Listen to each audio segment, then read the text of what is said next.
Hi everybody, welcome back to my channel, Nonstop Talking with your girl here, Vivian Liu. Since yesterday I posted my 2018 top 15 reads, I decided that I had to complete the pair and do my 2018 most disappointing reads. At the time when I was creating this list, the top 3 titles came to me so easily, but the other ones I had to really mull over and compare, contrast, think about it.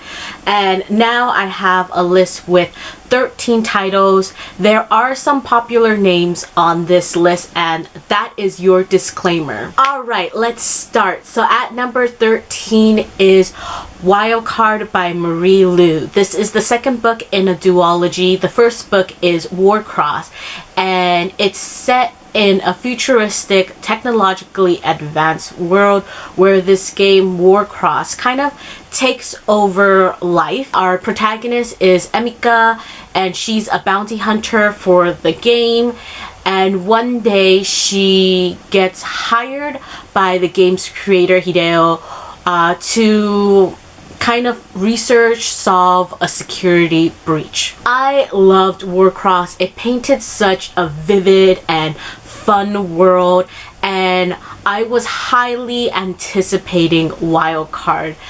Sadly, it just didn't live up to my expectation or the hype. I'm not saying it's a bad book in any way. It just underwhelmed me a little, and I ended up giving it a 3 out of 5. At number 12 is Shadow and Bone by Lee Bardugo. This is the first book in a trilogy, and it follows Grishas, who are these people with special powers, and Elena is someone who is a special Grisha in a way, because she's kind of a game changer in this ongoing war. I actually haven't picked up the third book yet. I know it's already 2020, I'll get to it.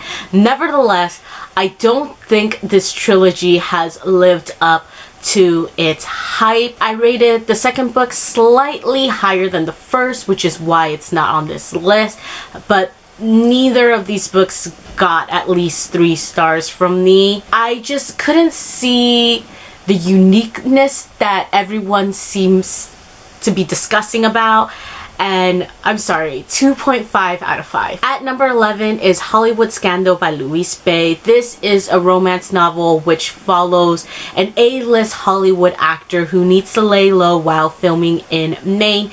He rents out a place, and the beautiful and captivating owner Lana lives just next door. Some days I just want a steamy romance novel to be like a pick-me-up.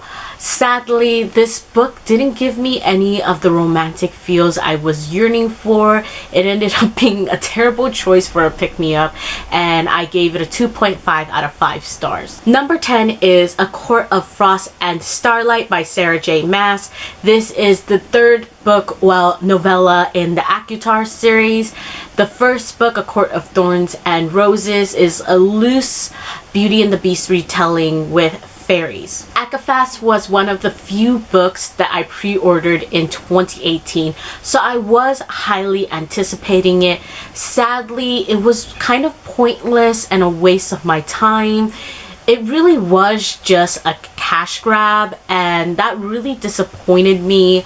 I'm still looking forward to the rest of the series because Nesta and Cassian, I ship them so hard, and I don't know when we're gonna get them because Sarah J. Maas has already started a new series, but yeah, we shall see. As for Akafast, I gave it a 2.5 out of 5. Number 9 is Twisted Palace by Aaron Watt.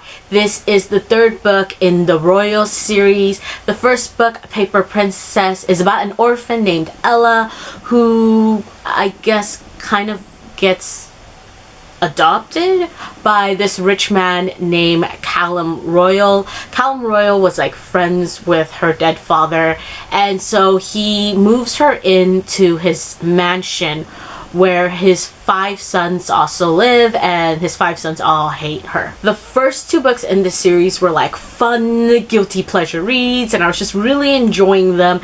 And then this third book, I just didn't really like. I didn't think it was good.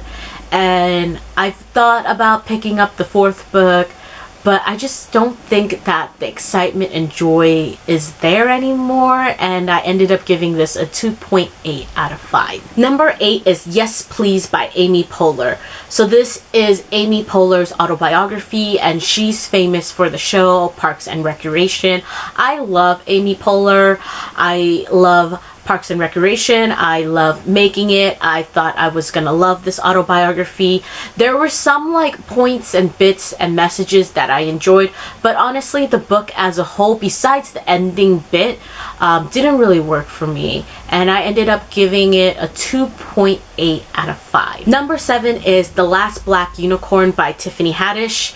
Tiffany Haddish is an American actress and comedian, and this is her autobiography. Funny story, I went and ordered the physical book while listening to the audiobook because I was like, yeah, for sure this is going to be funny and hilarious and I'm gonna love it. And in the end, I didn't find it funny, and I was really disappointed that I returned the audiobook, unhauled the physical book, and honestly, when you read through like the Goodreads comments or Goodreads reviews, I pretty much have the same issue that mostly everybody else had. My original rating for this was actually a little too kind, so I'll omit saying it here. Number 6 is Level Up by Jean Lewin Yang. This graphic novel follows Dennis Ouyang, who loves to game more than study after his father passes away and just suffering from academic burnout and getting kicked out of college. Weird things like angels start to appear. I love Jean Lewin Yang's American-born Chinese, and that's why I picked up Level Up. Sadly, Level Up just did not vibe with me at all. I ended up being really disappointed by it, and I still own the physical copy because I think the cover is cool, but I ended up giving it a 2.5 out of 5. Number 5 is Everything Everything by Nicola Yoon, and this is about a girl who is allergic to the world, and she falls for the new boy who moves into her block. This book had been on my physical TBR for a while. I finally decided to pick it up, and I just ended up not liking it. I particularly did not enjoy the twist. I was just like, oh no, that did not work with me at all. I gave it a 2.5 out of 5, and sadly, the year after, which is 2019, I read The Sun Is Also a Star, and that also showed up on my 2019's most disappointing reads list. And I don't know, this makes Nicola Yoon 2 for 2. I guess there's just something about her writing that just doesn't work with me as a reader. Number 4 is Locked by Ella Frank and Brooke Blaine. This is the second book in the Press Lock trilogy. The first book, Ace, is a male-male romance which follows Hollywood's hottest action star Ace and the irresistible up-and-coming model Dylan. I thought the first book was decent and was willing to continue with the series, but the second book went from meh to now I don't know if I even want to pick up the third book. I ended up giving it a 2 out of 5. Update though, I did pick up the third book and was not a fan. Number 3 is Exiled by Maya Banks. I don't know if I'm remembering the synopsis correctly, but I think Talia is like this virgin maid and she tries to disappear from this prince's life. The prince tracks her down and brings her to like this vacation spot.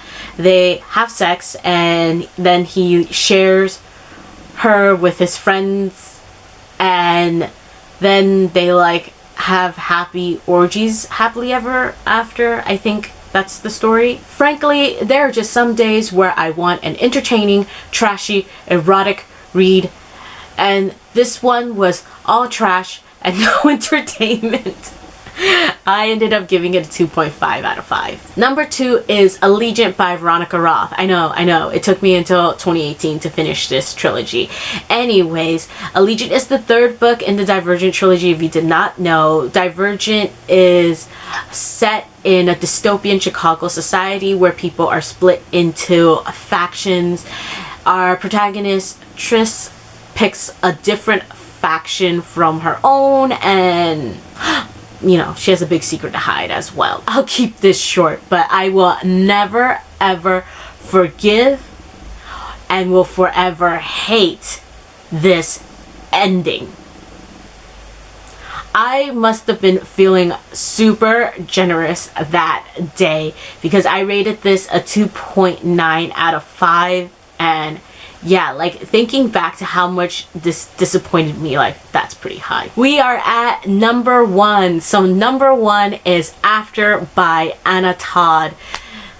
This book. So it's about Tessa, who's your typical good girl, and then there's Hardin, the bad boy that she meets in college, who turns her life upside down.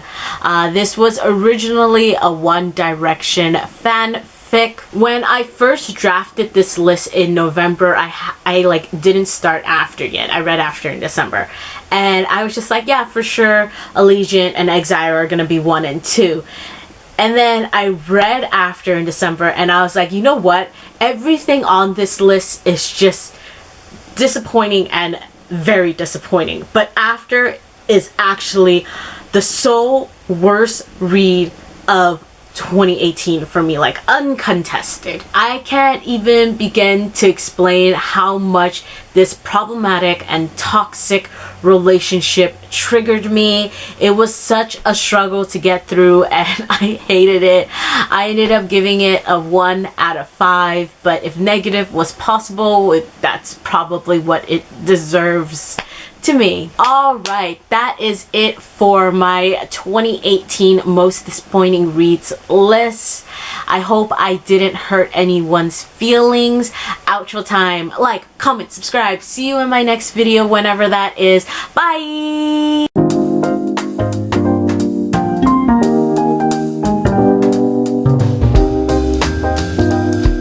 Trish. For what?